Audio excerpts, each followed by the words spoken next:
My decision to donate my brain for Project Enlist really was driven by a desire to better understand the injuries that soldiers are incurring.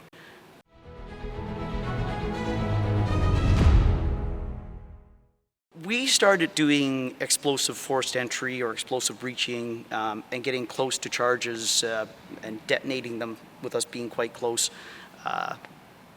probably about 20 years ago, 25 years ago. I remember starting that, and there was some human experimentation with it.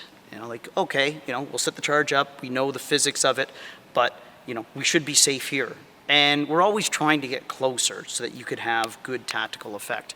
And we did experience some headaches, and then particularly the people 10 years later, as we were start teaching it a lot, the instructors for it were always being exposed to these blasts.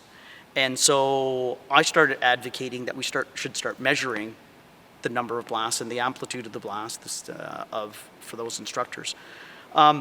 So yeah, at that time I could see that there was potentially a correlation. And then fast forward about 8 years, there's been research done on it to find that the shock wave of an explosion does have an impact on the brain.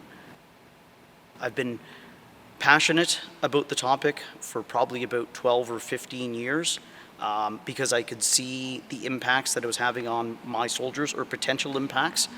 But there's one soldier in particular that I think about who was a very gregarious person, very giving, very friendly, always a pleasure to be around. And he had a couple of minor concussions, but on one of his courses, he got hit by something in the head, and his personality changed completely. And he became very difficult to work with, very irrational, and a very angry person. So right there, it's like, okay, we're overlooking something here when it comes to concussions, because most people would dismiss this person as a disciplinary problem, not recognizing the health nexus to this.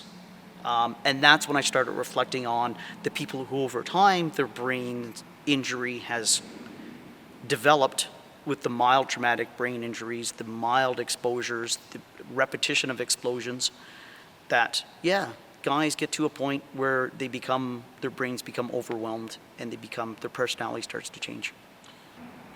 I did not expect to be suffering from it. So now where my brain could potentially assist, I really want to make it available for that research to help others.